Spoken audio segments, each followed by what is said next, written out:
बहुत समय पहले की बात है। मधुपुर नाम के एक छोटे से गांव में रामदास नाम का एक किसान रहता था। वो बहुत मेहनती और ईमानदार आदमी था। उसकी छोटी सी खेती थी और उसी से उसका घर चलता था। रामदास रोज सुबह सूरज निकलने से पहले उठ जाता, अपने खेतों में पानी देता, फसल की देखभाल करता और शाम तक काम करता रहता। उसके खेत के बीचों बीच 2 पेड़ थे। एक पेड़ बिल्कुल सीधा, लंबा और मजबूत था और दूसरा पेड़ थोड़ा टेढ़ा मेढ़ा, झुका हुआ और अजीब सा दिखता था।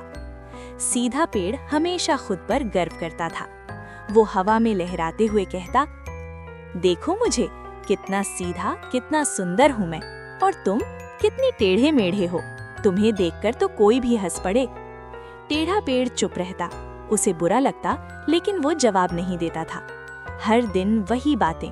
सीधा पेड़ मजाक उड़ाता, टेढ़ा पेड़ चुपचाप सह लेता।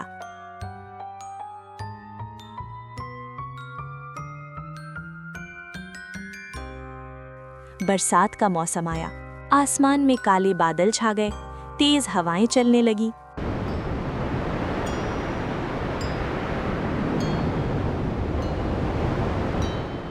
रामदास अपने घर में बैठा चिंतित था। हे भगवान, फसल को बचा लेना। अचानक बहुत तेज आंधी आई। हवा इतनी तेज थी कि खेत के पौधे झुकने लगे। सीधा पेड़ पूरी ताकत से सीधा खड़ा रहा। वो बोला, मैं मजबूत हूँ, मैं कभी नहीं झुकूंगा। लेकिन टेढ़ा पेड़ हवा के साथ झुक गया, कभी दाईं ओर, कभी बाईं ओर। आंधी और तेज हुई, बिजली कड़कने लगी और तभी धड़ाम!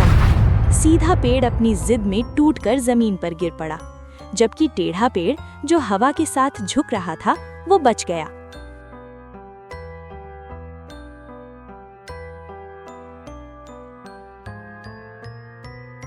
अगली सुबह जब रामदास खेत में आया तो उसने देखा कि सीधा पेड़ गिर चुका है। उसे बहुत दुख हुआ, लेकिन जब उसने टेढ़े पेड़ को खड़ा देखा तो वो मुस्कुराया और बोला, देखो, जो समय के साथ झुक जाता है वही टिक पाता है। जो सिर्फ अपनी ताकत पर घमंड करता है वो टूट जाता है। टेढ़ा पेड़ आज पहली बार खुद पर गर्व महसूस कर रहा था।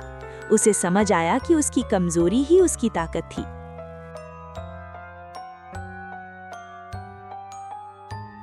कुछ दिन बाद गांव में लकड़ी व्यापारी आए। उन्हें मजबूत और सीधी लकड़ी चाहिए थी। उन्होंने खेत में गिरे हुए सीधे पेड़ को देखा और कहा, वाह, ये तो बहुत बढ़िया लकड़ी है, इसे काट कर ले चलो। रामदास ने वो पेड़ बेच दिया, लेकिन टेढ़े पेड़ को किसी ने नहीं छुआ, क्योंकि वो सीधा नहीं था। वो वहीं खड़ा रहा।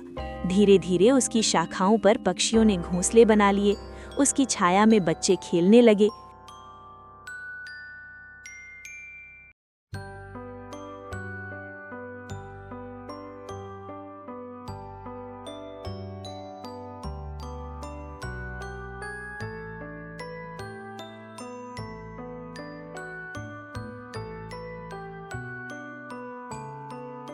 गर्मी में राहगीर उसके नीचे बैठकर आराम करने लगे।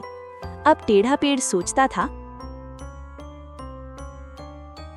अगर मैं भी सीधा होता तो शायद आज कट चुका होता। एक दिन गांव के बच्चे उसके नीचे खेल रहे थे। एक बच्चा बोला, ये पेड़ कितना अच्छा है, इसकी छाया कितनी ठंडी है। टेढ़े पेड़ की आंखों में खुशी के आंसू जैसे आ गए। आज उसे लगा कि वो बेकार नहीं है। सीख: कभी कभी जो हमें अपनी कमजोरी लगती है वही हमें जीवन में बचा लेती है। हर व्यक्ति अलग होता है, कोई सीधा, कोई टेढ़ा, कोई तेज तो कोई धीमा, लेकिन हर किसी की अपनी एक खासियत होती है। अगर हम दूसरों से तुलना करते रहेंगे तो या तो घमंड में टूट जाएंगे या हीन भावना में झुक जाएंगे। लेकिन अगर हम खुद को स्वीकार कर लें तो जीवन आसान हो जाएगा। अंतिम संदेश: दूसरों की तरह बनने की कोशिश मत करो। जो हो, जैसे हो, उसी में तुम्हारी असली ताकत छुपी है। अगर ये कहानी आपको पसंद आई हो तो अपने जीवन में भी किसी को उसकी कमजोरी के लिए मत आंकिए। हो सकता है वही उसकी सबसे बड़ी ताकत हो।